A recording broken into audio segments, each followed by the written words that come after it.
Hmm? All right. Hello, Trek family. We are in a very special place today. I've got some special listeners tuning into Storytime. What's your name? Savannah. And do you want to come introduce yourself to Jack? No? We've got my niece and nephew, Jack and Savannah, here watching today. And if any of you Trekkers remember from, I think it was the Resistance year, Jack was just a little baby up at camp, and his mom, Tamara, was the nurse. So they are here tuning in the story time. Do you want to come wait? You want to come listen to the story? Come over. Come on in a little bit closer. Come stand up. No? Okay. Well, for any of you who are just tuning in, we are reading The Lion, the Witch, and the Wardrobe by C.S. Lewis. Yes, The Witch and the Wardrobe. And we are on chapter 4 today. Chapter 4 is called Turkish Delight. You ready? Should we start? Yes, sir. Do I sit down there and you can watch too? Come to my lap. There's some pictures here. Jack's here too. Okay, ready, kids? Here we go. But what are you? Said the queen again. Are you a great overgrown dwarf that has cut off its beard? No, your majesty, said Edmund. I never had a beard. I'm a boy. A boy, said she. Do you mean you are a son of Adam? Edmund stood still, saying nothing. He was too confused by this time to understand what the question meant. I see that you are an idiot, whatever else you may be. That's not very nice, said the queen. Answer me once and for all, or I shall lose my patience. Are you human? Yes, your majesty, said Edmund. And how, pray, did you come to enter my dominions? Please, your majesty, I came in through a wardrobe. A wardrobe? What do you mean? I opened a door and just found myself here, your majesty, said Edmund. Ha, said the queen, speaking more to herself than to him. A door from the worlds of men. I've heard of such things. This may wreck all. But he is only one, and he is easily dealt with. As she spoke those words, she rose from her seat and looked Edmund full in the face, her ears flaming. At the same moment, she raised her wand. Edmund felt sure she was going to do something dreadful, but he seemed unable to move.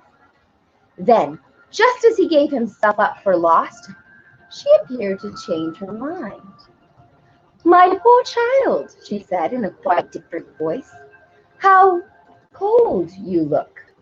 Come and sit with me here on the sledge, and I will put my mantle round you, and we will talk.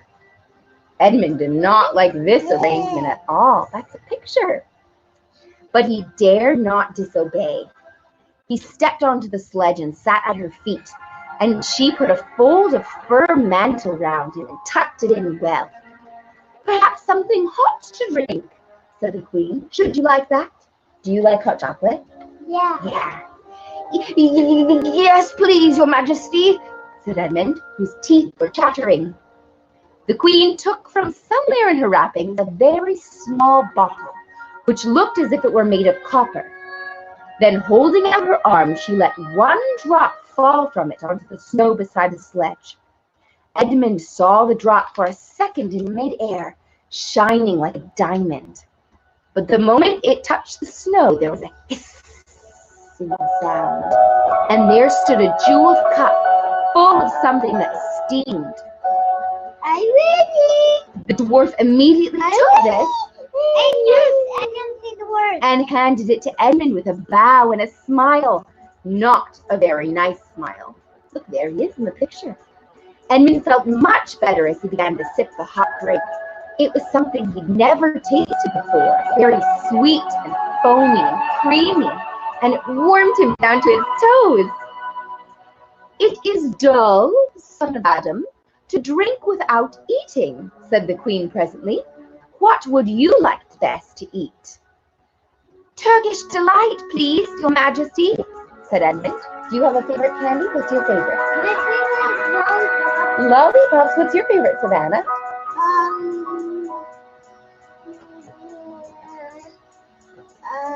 Ice cream? Ice cream. Do any of you like ice cream?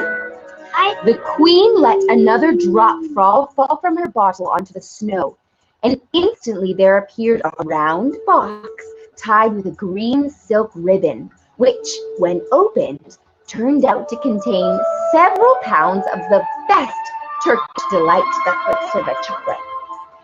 Each piece was sweet and light to the very center, and Edmund had never tasted anything more delicious. He was quite warm now and very comfortable. While he was eating, the queen kept asking him questions. At first, Edmund tried to remember that it's rude to speak with one's mouth full. But soon he forgot about them and thought only of trying to shovel down as much Turkish delight as he could. And the more he ate, the more he wanted to eat. And he never asked himself why the queen should be so inquisitive. She got him to tell her that he had one brother and two sisters, and that one of his sisters had already been in Narnia, and she had met a fawn there. That's the goat man I was telling you about. And that no one except himself and his brothers and sisters knew anything about Narnia. She seemed especially interested in the fact that there were 4 of them, and kept on coming back to it. "You are sure that there are just 4 of you?" she said. "2 sons of Adam and 2 daughters of Eve, neither more nor less?" And Edmund, with his mouth full of Turkish delight, kept on saying, "Yes, I told you that before." And he kept forgetting to call her Your Majesty, but she didn't seem to mind now. At last, the Turkish delight was all finished, and Edmund, looking very hard at the empty box, was wishing that she would ask him whether he would like some more.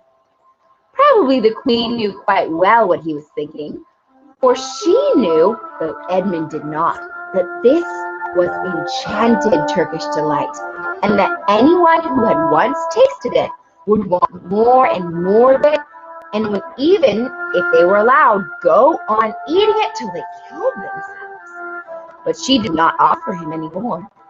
Instead, she said to him, "Son of Adam, I should so much like to see your brother and your 2 sisters. Will you bring them to see me?" Let's see, we've got some people watching. Hello.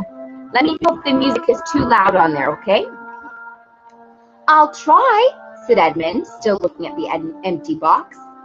"Because if you did come again, bringing them with you, of course, I'd be able to give you some more Turkish delight. I can't do it now. The magic will only work once. In my own house, it would be another matter." "Why can't you go to your house now?" said Edmund. When he had first got onto the sledge, he had been afraid that she might drive away with him to some unknown place for which he would not be able to get back. But he'd forgotten about that fear now. "It is a lovely place, my house," said the queen. "I am sure you would like it. There are whole rooms filled with Turkish delight, and what's more, I have no children of my own. I want a nice boy whom I could bring up as a prince, and who would be king of Narnia when I'm gone. Would you like to be a prince, Jack?" No. While he was prince, he would wear a gold crown and eat Turkish delight all day long. And you are much the cleverest and handsomest young man I've ever met. I think I would like to make you the prince. Someday, of course, when you bring the others to visit me." "Why not now?" said Edmund. His face had become very red, and his mouth and fingers were stiff. He did not look either clever or handsome, whatever the queen might say. "Oh, but if I took you there now," she said, "I shouldn't see your brother and your sisters. I very much want to know your charming relations. You are to be the prince, and later on the king, that is understood. But you must have courtiers and nobles. I will make your brother a duke, and your sisters duchesses. There's nothing special about them," said Edmund. "And anyway, I could always bring them some other time." "Ah, but once you were in my house," said the Queen. "You might forget all about them. You would be enjoying yourself so much that you wouldn't want the bother of going to fetch them. No, you must go back to your own country now and come to me another day with them, you understand? It is no good coming back without them." "But I don't even know the way back to my own country," pleaded Edmund. "That's easy," answered the Queen. "Do you see that lamp?" She pointed with her wand, and Edmund turned and saw the same lamppost under which Lucy had met the fawn. "Straight on beyond that is the way to the world of men. And now look the other way." Here she pointed in the opposite direction. "And tell me if you can see the two little hills rising above the trees." "I think I can," said Edmund. "Well, my house is between those two hills. So the next time you come, you've only to find the lamppost and look for the two hills and walk through the wood till you reach my house. But remember, you must bring the others with you. I might have to be very angry with you if you came alone." "I'll do my best," said Edmund. "And by the way," said the Queen, "you needn't tell them about me. It would be fun to keep it a secret between us two, wouldn't it? Make it a surprise for them. Just bring them along to the two hills. A clever boy like you will easily think of some excuse for doing that. And when you come to my house, you could just say, 'Let's see who lives here,' or something like that. I'm sure that would be best. If your sister has met one of the fawns, she may have heard some strange stories about me. Nasty stories that will make her afraid to come to me. Fawns will say anything, you know." "And now, please," said Edmund suddenly, "please, couldn't I just have one more piece of Turkish delight to eat on the way home?" No, said the Queen with a laugh. "You must wait till next time." While she spoke, she signaled to the dwarf to drive on. But as the sledge swept out of sight, the Queen waved to Edmund, calling out, Next time, don't forget, come soon." Do you think that Queen is a nice lady? Is she? Would you go to her house if she invited you over? No. Edmund was still staring after the sledge when he heard someone calling his own name, and looking round, he saw Lucy coming towards him from another part of the wood. That's his sister, just like Savannah. "Oh, Edmund," she cried, "so you got in too. Isn't it wonderful? And now," "All right," said Edmund. "I see you are right, and it is a magic wardrobe after all. I'll say I'm sorry if you like, but where on earth have you been all this time? I've been looking for you everywhere." "If I'd known you'd got in, I'd have waited for you," said Lucy, who was too happy and excited to notice how snappish Edmund spoke, or how flushed and straight he was. "I'm having lunch with dear Mr. Tumnus, the fawn, and he's very well, and the White Witch has done nothing to him for letting me go, so he thinks she can't have found out. Perhaps everything is going to be all right after all." "The White Witch," said Edmund. "Who's she?" "She's a perfectly terrible person," said Lucy. "She calls herself the Queen of Narnia, though she has no right to be queen at all. And all the fauns and dryads and naiads and dwarves and animals, at least all the good ones, simply hate her. And she can turn people into stone and do all kinds of horrible things. And she has made it magic, so it is always winter in Narnia. Always winter, but it never gets to Christmas. Can you imagine no Christmas? That'd be sad. And she drives about on a sledge drawn by reindeer with her wand in her hand and a crown on her head. That's the one that Edmund just met, right? She's the White Witch. Uh-oh. Edmund was already feeling uncomfortable from having eaten too many sweets, and when he heard that the lady he had made friends with was a dangerous witch, he felt even more uncomfortable. but he still wanted to taste that Turkish delight again more than he wanted anything else. Who told you all that stuff about the White Witch? He asked. Mr. Tumnus, the fawn, said Lucy. You can't always believe what fawns say, said Edmund, trying to sound as if he knew far more about them than Lucy. Who says so? Asked Lucy. Everyone knows it, said Edmund. Ask anybody you like. But it's pretty poor sport standing here in the snow. Let's go home. Yes, let's, said Lucy. Oh, Edmund, I am glad you got in too. The others will have to believe in Narnia now that both of us have been there. What fun it will be. Too loud music. They're going to, too loud music? But Edmund's seat, do you want to come up, Savannah? Want to come see? Come look. Oh. Okay. But Edmund secretly thought that it would not have been as good fun for him as for her. He would have to admit that Lucy had been right before all of the others, and he felt sure that the others would all be on the side of the fawns and the animals. But he was already more than half on the side of the witch. He did not know what he would say or how he would keep a secret once they were all talking about Narnia. By this time they had walked a good way. Then suddenly they felt the coats around them instead of the branches, and next moment they were both standing outside the wardrobe in the empty room. I say, said Lucy, you do look awful, Edmund. Don't you feel well? I'm all right, said Edmund, but this was not true. He was feeling very sick. Come on then, said Lucy. Let's find the others. What a lot we shall have to tell them, and what wonderful adventures we shall have now that we're all in it together. End of chapter 4. Yay, what did you think of that story? Jack, come sit next to me. Did you like it?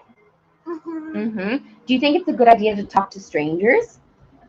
No, because they might turn out to be a white witch, right? Yeah. And is it a good idea to take candy from strangers? Not a good idea, because in Edmund's case, the witch gave him candy that was magic, and it was bad magic.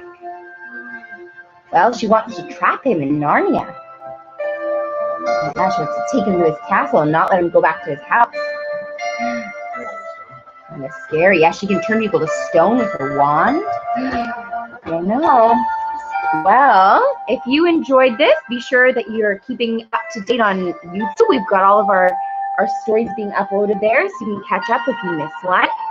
And I think, let's see, today's activity was learning a new Trek song. So if you're watching James and the McRae family, they made up a Trek 2020 song, and we put it on our YouTube. So go ahead and learn that, and if you post a video of your family singing it, be sure to tag us so that we can watch and share along too. Did you have fun? Can we say goodnight to all the kids that are watching? Good night. Wait, come over here. Say it right here. Good night. We will see you on Thursday. Today's Wednesday. Thursday. See you on Thursday. See you tomorrow night. Good